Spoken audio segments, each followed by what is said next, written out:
కేంద్రం ఏ పథకం ఇచ్చినా ఒక హిందువుకని, ఒక క్రిస్టియన్ కని, ఒక ముస్లిం కని ఏ పథకం లేదు.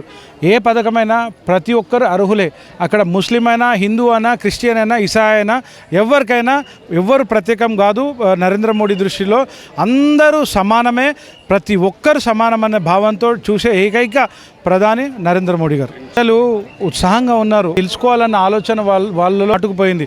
ఈరోజు చూస్తూ ఉంటే వారు అధికారులు ఇక్కడ పైనుండి ఆయన పథకాలు వివరిస్తూ ఉంటే వాళ్ళు ఒక పెన్ను బుక్ తీసుకొచ్చి వాళ్ళు రాసుకుంటా ఉన్నారు, నోట్ చేసుకుంటా ఉన్నారు. ఈ పథకం నాకు ఉపయోగపడుతుంది, ఈ పథకం నా ఆడబిడ్డకు ఉపయోగపడుతుంది, ఈ పథకం నా కొడుకుకు ఉపయోగపడుతుంది, ఈ పథకం మా ఆయనకు ఉపయోగపడుతుంది, ఈ పథకం మా ఇంటి అందరికీ ఉపయోగపడుతుంది. అట్లా ఈ ప్రతి ఇంట్లో నలుగురు కూడా ఉపయోగపడే కార్యక్రమాలు నరేంద్ర మోడీ గారి ఆధ్వర్యంలో కేంద్ర ప్రభుత్వం అనేకమైన సంక్షేమ పథకాలని రన్ చేస్తూ ఉన్నది.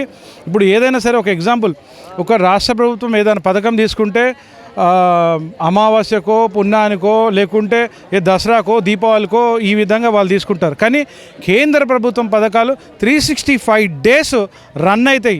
365 డేస్ ఎవరి దగ్గరికి పోవాల్సిన అవసరం లే. ఈ సేవలో మన దగ్గర ఉన్న ఈ సేవలో అప్లై చేయొచ్చు. మనకు అనేకమైన మాధ్యమాలు ఉన్నాయి, మా ఫోన్లో అప్లై చేయొచ్చు, ఆన్లైన్ ద్వారా అప్లై చేయొచ్చు.